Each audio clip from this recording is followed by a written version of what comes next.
बिस्मिल्लाहिर्रहमानिर्रहीम। नाज़रीन, सन 1947 से लेकर आज 2020 तक पाकिस्तान का वो वाहिद दुश्मन जो पाकिस्तान की जड़ों को खोखला कर रहा है वो करप्शन है। आज हम आपको इस वीडियो में बताएंगे कि पाकिस्तान में करप्शन का सिलसिला कब से शुरू हुआ, पाकिस्तान में करप्शन का पहला केस कौन सा था, उस केस का नतीजा क्या निकला, और पाकिस्तान के पहले गवर्नर जनरल और पाकिस्तान के बानी जनाब कायद-ए-आज़म मोहम्मद अली जिन्नाह क्या इस केस को मंतकी अंजाम तक पहुंचा सके। इस केस से जुड़े तमाम हक़ाइक़ से आज हम पर्दा उठाएंगे। तकरीबन 19वीं सदी की आखिर से लेकर 20वीं सदी की आखिर तक पूरी दुनिया के अंदर अखबारात, मैगज़ीन और पोस्टर छापने के लिए एक अमेरिकन प्रिंटिंग मशीन का इस्तेमाल आम था जिसे लिनोटाइप मशीन के नाम से जाना जाता था। अब 14 अगस्त 1947 को पाकिस्तान के क़याम के फ़ौरन बाद एक तरफ तो यही लिनोटाइप मशीन हुकूमत सिंध की मलकियत बनी और दूसरी तरफ पाकिस्तान के क़याम के तीसरे ही दिन यानी कि 16 अगस्त 1947 को मोहम्मद अयूब खोड़ो को वज़ीर-ए-आला सिंध की हैसियत से नामज़द कर दिया गया।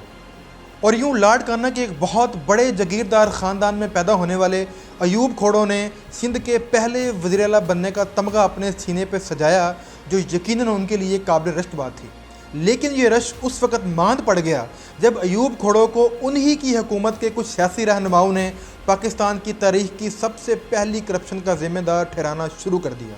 लेकिन वह वेला उस वक़्त हुआ जब मज़कूरा लिनोटाइप मशीन की चोरी का इल्ज़ाम अयूब खोड़ो के साथ ही साथ उनकी अपनी सिंध ऑब्ज़र्वर नामी अखबार के प्रेस पर भी लगना शुरू हो गया। और यहाँ पर अयूब खोड़ो को पाकिस्तान की तारीख़ की पहली करप्शन का मुलज़िम ठहराए जाने के साथ साथ उनके ऊपर ये इल्ज़ाम भी लगा कि उन्होंने इस बदअनवानी से चोरी की गई लिनोटाइप मशीन से खूब माल समेटा। अब उस वक़्त के गवर्नर सिंध ग़ुलाम हुसैन हदायतुल्लाह, जो बज़ाते ख़ुद हुकूमत सिंध के पहले गवर्नर थे, उन पर यह शदीद दबाव था कि इस चोरी की गई लिनोटाइप मशीन की तहकीकात की जाएँ, जो कि दर हकीकत सिंध गवर्नमेंट प्रेस की मलकियत है। लिहाजा ग़ुलाम हुसैन हदायतुल्लाह ने पाकिस्तान स्पेशल पुलिस को इसी चोरी की गई लिनोटाइप मशीन की बरामदगी की ज़िम्मेदारी सौंप दी और दूसरी तरफ अयूब खोड़ो को दिए गए अज़ाफ़ी ओहदे यानी कि महकमा दाखिला का कलमदान वापस ले लिया ताकि वो पुलिस के काम में किसी किस्म की मुदाखलत ना कर सकें। अब यूँ एक तरफ तो ग़ुलाम हुसैन यानी कि गवर्नर सिंध ने एक मजबूत हरीफ की सूरत में अयूब खोड़ो की मुखालफत मोल ले ली, लेकिन दूसरी तरफ पाकिस्तान स्पेशल पुलिस ने चंद रोज़ की मेहनत से मज़कूरा लिनोटाइप मशीन को अयूब खोड़ो की प्रेस से बरामद कर लिया।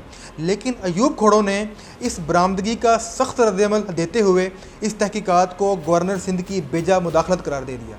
और जब ये मामला तूल पकड़ गया तो गवर्नर सिंध ग़ुलाम हुसैन ने भी अयूब खोड़ो की करप्शन के तमाम सबूत कायद-ए-आज़म मोहम्मद अली जिन्नाह को पेश कर दिए। चुनाचा गवर्नर सिंध ने मोहम्मद अली जिन्नाह की हदायत पर गवर्नमेंट ऑफ इंडिया एक्ट 1935 की दफ़ा 51 के तहत वज़ीर-ए-आला सिंध यानी कि अयूब खोड़ो को ओहदे से 28 अप्रैल 1948 को फ़ारग कर उन पर मुकदमा चलाने का हुक्म दे दिया। लिहाजा 9 मई 1948 को कराची की ज़िलई मजिस्ट्रेट के सामने इस केस की पहली समाअत तो हो गई, लेकिन सिंध की अदालत ने अयूब खोड़ो को 1 लाख रुपये की ज़मानत जमा करवाने का हुक्म देकर रिहा कर दिया।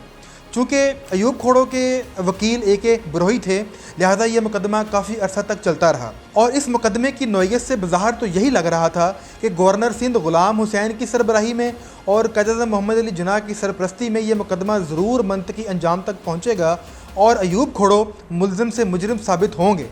लेकिन ये मुकदमा उस वक़्त कमज़ोर पड़ गया जब अयूब खोड़ो के दूसरे हरीफ यानी कि कायद-ए-आज़म मोहम्मद अली जिन्नाह 11 सितंबर 1948 को वफ़ात पा गए।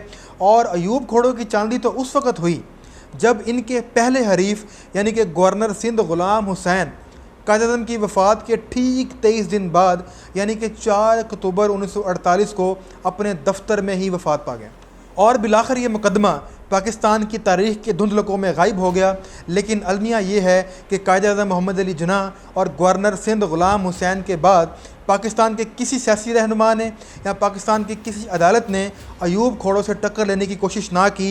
लेकिन इसके बरक्स अयूब खोड़ो एक बार फिर सन 1951 में दूसरी मरतबा और सन 1954 में तीसरी मरतबा वज़ीर-ए-आला सिंध बनने में कामयाब हो गए।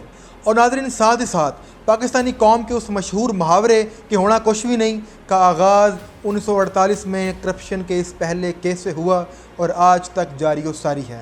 नाज़रीन, अगली वीडियो तक मुझे दीजिए इजाज़त। अल्लाह हाफ़िज़।